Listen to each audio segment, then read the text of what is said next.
1 जून 1984 रात्रि लगभग 10 बजे अमृतसर की हवा में एक असामान्य भारीपन उतर चुका था। दिन भर श्रद्धालुओं से भरा रहने वाला स्वर्ण मंदिर परिसर अब बेचैनी की परतों में घिरा हुआ था।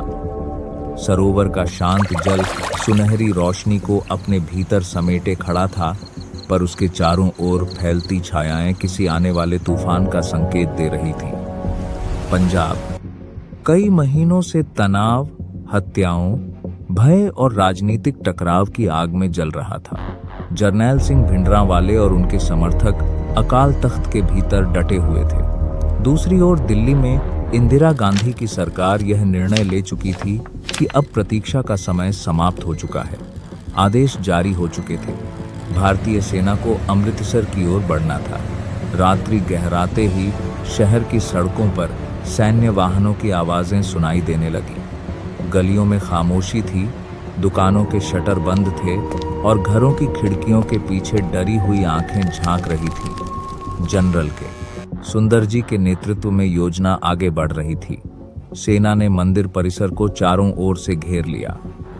बाहर खड़े सैनिकों के चेहरों पर तनाव साफ दिखाई देता था, क्योंकि उनके सामने केवल एक सैन्य लक्ष्य नहीं था, बल्कि करोड़ों लोगों की आस्था का केंद्र खड़ा था। भीतर मौजूद लोगों में श्रद्धालु भी थे, हथियारबंद लोग भी, और वे भी जो परिस्थितियों के बीच फंस चुके थे। 3 जून को अमृतसर पूरी तरह बंद कर दिया गया। संचार सीमित कर दिए गए। शहर का दिल धड़क रहा था, पर उसकी आवाज बाहर नहीं जा रही थी। मंदिर परिसर के भीतर राशन घटने लगा, बेचैनी बढ़ने लगी और बाहर इंतजार लंबा होता गया।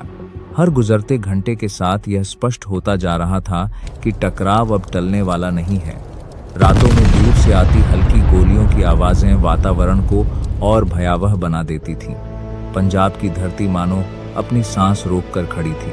5 जून 1984 रात्रि लगभग 10 बजे वह क्षण आ पहुंचा जिसने इतिहास की दिशा बदल दी। सेना ने ऑपरेशन आरंभ किया।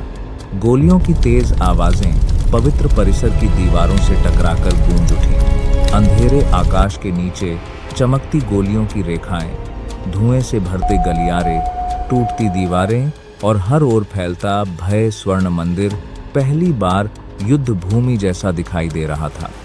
सैनिक आगे बढ़ रहे थे, पर प्रतिरोध अपेक्षा से कहीं अधिक कठोर था। भीतर से लगातार जवाबी गोलीबारी हो रही थी। हर कदम भारी कीमत मांग रहा था। अकाल तख्त के आसपास संघर्ष सबसे तीव्र था। बख्तरबंद वाहन बुलाए गए। गोलों की गड़गड़ाहट ने उस रात अमृतसर की नींद छीन ली। मंदिर परिसर के भीतर फंसे निर्दोष लोग भय से सिकुड़े बैठे थे। सरोवर के जल पर धुआं उतर रहा था। पवित्रता और हिंसा एक ही दृश्य में खड़ी थी। कई सैनिक मारे गए, अनेक घायल हुए। भीतर मौजूद लोगों की भी बड़ी संख्या इस संघर्ष में समाप्त हो रही थी। यह केवल सैन्य अभियान नहीं रह गया था, यह भावनाओं, राजनीति और रक्त का टकराव बन चुका था। 6 जून की सुबह जब धुआं कुछ हल्का हुआ, तब परिसर की तस्वीर बदल चुकी थी। अकाल तख्त को भारी क्षति पहुंची थी। जरनैल सिंह भिंडरांवाले मारे जा चुके थे। सेना ने नियंत्रण स्थापित कर लिया था, पर विजय का कोई उत्सव नहीं था। हर ओर थकान, सन्नाटा और टूटन फैली हुई थी। जो स्थान शांति का प्रतीक था, वह अब घावों से भरा दिखाई दे रहा था। भारत ने अभियान पूरा कर लिया था, पर उसके परिणाम अभी शुरू हुए थे। ऑपरेशन ब्लू स्टार के बाद पंजाब और अधिक अशांत हुआ। 31 अक्टूबर 1984 को इंदिरा गांधी की हत्या उनके ही सुरक्षा कर्मियों द्वारा कर दी गई।